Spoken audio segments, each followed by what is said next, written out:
पलंग पर तकिया नए फाड़ देलो राजा जी। आप सुन रहे हैं कृष्णा राव की आवाज में।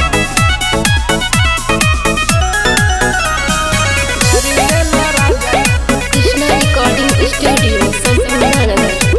पलंग पर तकिया मीठी मीठी के रोटिया में बतिया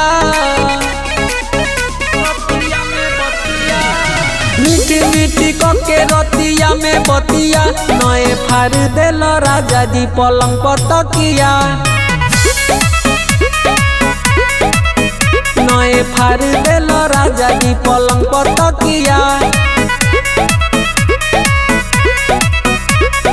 पागल भइल हमरो रहे मतिया पागल भइल हमरो रहे मतिया नए फाड़ देलो राजा जी पलंग पर तकिया नए फाड़ देलो राजा जी पलंग पर तकिया।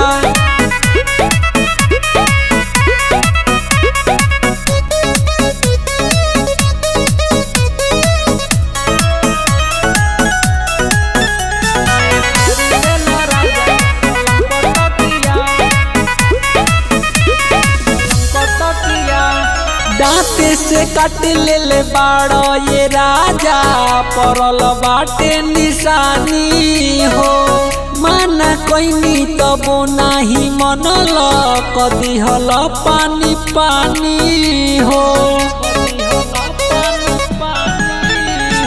दांते से काट ले बाड़ो ये राजा परल बाटे निशानी हो माना कोई तबो नाही मनल कदी हल पानी पानी हो। बेल दरकाई चारो पटिया बेल दरकाई चारो पटिया नए फाड़ देलो राजा जी पलंग पर तकिया नए फाड़ देलो राजा जी पलंग पर तकिया।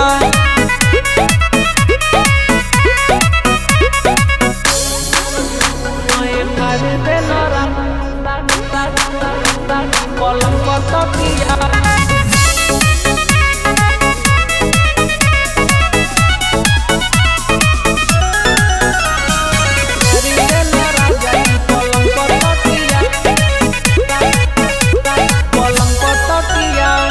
गाड़ी हटा के हाथ फेरल ये सोइया दर्द देला कमरिया कैसे कहीं केतना पीरा तू देहल लागल बाटे बोखरिया। गाड़ी हटा के हाथ फेरल ये सोइया दर्द देला कमरिया कैसे कहीं केतना पीरा तू देहल लागल बाटे बोखरिया। हरि के कृष्णा दबावे छतिया हरि के कृष्णा दबावे छतिया नए फाड़ देलो राजा जी पलंग पर तकिया नए फाड़ देलो राजा जी पलंग पर तकिया।